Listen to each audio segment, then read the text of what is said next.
तो नमस्कार दोस्तों। आज के इस वीडियो में हम बात करेंगे श्री ग्लोबल ट्रेडफिन और हार्डवेयर इंडिया के बारे में। तो ये दोनों जो कंपनी है, ये दोनों ही कंपनी जो है वो ट्रेडिंग सेक्टर से बिलोंग करती है। अगर हम बात करें श्री ग्लोबल ट्रेडफिन के 52 वीक लो की, वो है 4.75 और जो 52 वीक हाई है वो है 47.75। और अभी जो कंपनी का सेल्स है अभी लगभग 41 रुपीज़ के आसपास ट्रेड कर रही है। वही अगर हम बात करें हार्डवेयर इंडिया के 52 वीक लो की, तो वो है 17.58 और जो 52 वीक हाई है वो है 57.15। और ये जो कंपनी है इसका भी जो शेयर्स है वो भी अभी लगभग 41 रुपीज़ के आसपास ट्रेड कर रही है। तो आज के इस वीडियो में हम इन्हीं दो कंपनीज के बारे में बात करेंगे। तो चलिए बिना वक्त गवाए आज के इस वीडियो को शुरू करते हैं। तो दोस्तों चलिए सबसे पहले हम बात करते हैं इन दोनों कंपनीज के फाइनेंशियल्स के बारे में। तो फाइनेंशियल्स में हम किसी भी कंपनी के रेवेन्यू, प्रॉफिट और नेटवर्थ के बारे में बात करते हैं, और अगर ये तीनों ही चीज़ें ईयर ऑन ईयर राइज हो रही है तो ये एक गुड साइन माना जाता है उस कंपनी में इन्वेस्ट करने के लिए। तो चलिए सबसे पहले हम बात करते हैं इन दोनों कंपनीज के रेवेन्यू के बारे में। तो अगर हम बात करें इससे ग्लोबल ट्रेडफिन के रेवेन्यू की, तो 2021 से जो इसका जो रेवेन्यू है वो लगातार राइज हो रही है 2023 तक।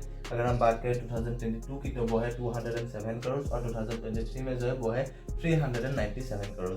वही हार्डवेयर इंडिया का जो 2023 का जो रेवेन्यू है वो है 165 करोड़।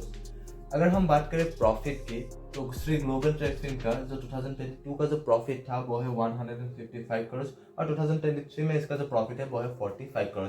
वही हार्डवेयर इंडिया का जो 2023 का जो प्रॉफिट है वो है 12 करोड़। इसके बाद हम बात करते हैं नेटवर्थ की। तो अगर हम श्री ग्लोबल ट्रेडफिन के नेटवर्थ को देखें, तो इसका जो नेटवर्थ है वो 2020 से लगातार राइज हो रही है 2023 तक। अगर हम बात करें 2022 की, तो वो है 795 करोड़ और 2023 में जो है वो है 1103 करोड़। वही अगर हम बात करें हार्डवेयर इंडिया के 2023 के नेटवर्थ की, तो वो है 377 करोड़। दोस्तों चलिए इसके बाद हम बात करते हैं इन दोनों कंपनीज के फंडामेंटल्स के बारे में। तो फंडामेंटल्स में सबसे पहले हम बात करते हैं इन दोनों कंपनीज के मार्केट कैपिटलाइजेशन के बारे में। तो अगर हम बात करें श्री ग्लोबल ट्रेडफिन के मार्केट कैपिटलाइजेशन की, तो वो है 5005 करोड़। यानी कि ये जो कंपनी है ये एक मिड कैप कंपनी है। वही हार्डवेयर इंडिया का जो मार्केट कैप है वो है 1449 करोड़। यानी कि ये जो कंपनी है ये एक स्मॉल कैप कंपनी है। इसके बाद हम बात करते हैं पी रेशियो की।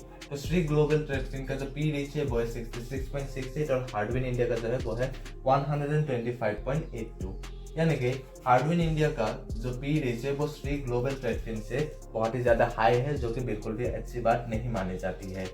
इसके साथ साथ अगर हम इन दोनों कंपनीज के इंडस्ट्री पी को देखें, तो इंडस्ट्री का जो पी है वो है 55.40 और इन दोनों कंपनीज का जो पी रेशियो है वो उसके इंडस्ट्री पी से ज़्यादा है, जो कि बिल्कुल भी अच्छी बात नहीं मानी जाती है। इसके बाद अगर हम बात करें प्रोमोटर होल्डिंग्स की, तो श्री ग्लोबल ट्रेडफिन का जो प्रोमोटर होल्डिंग्स है वो है 73.91% और हार्डवेयर इंडिया का जो है वो है 43.77%। कंपनियों के अगर प्रोमोटर जो होल्डिंग्स है वो 45% से ज़्यादा है तो उसे ज़्यादा बेहतर मानी जाती है। यानी कि श्री ग्लोबल ट्रेडफिन का जो प्रोमोटर होल्डिंग्स है वो ज़्यादा अच्छा है as compare to hardware India.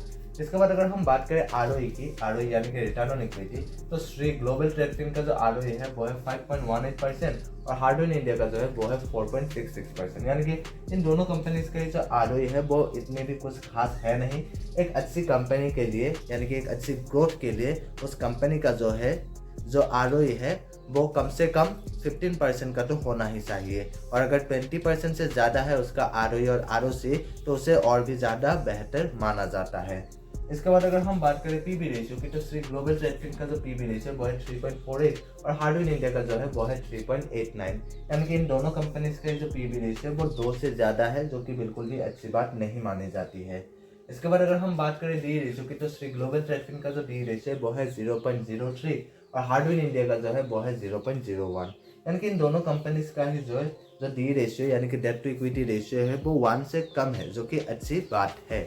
इसके बाद अगर हम बात करें इन दोनों कंपनीज के डिविडेंड यील्ड की, तो श्री ग्लोबल ट्रेडफिन का जो डिविडेंड यील्ड है वो है 0.25% और हार्डवेयर इंडिया का जो है वो है 0%। यानी कि श्री ग्लोबल ट्रेडफिन का जो डिविडेंड यील्ड है वो थोड़ा सा अच्छा है as compare to hardware India. तो दोस्तों आज के लिए बस इतना ही, और अगर आपको ये वीडियो पसंद आए तो प्लीज़ लाइक करिए, और अगर आप इस चैनल पर नए हैं तो प्लीज़ सब्सक्राइब भी कर दीजिए, और अगर आप मुझे इंस्टाग्राम में फॉलो करना चाहते हैं तो लिंक डिस्क्रिप्शन में दिया गया है। और हाँ, ये जो वीडियो है ये सिर्फ एजुकेशनल पर्पज़ के लिए बनाया गया है, और किसी भी स्टॉक्स में इन्वेस्ट करने से पहले खुद से रिसर्च जरूर करिएगा।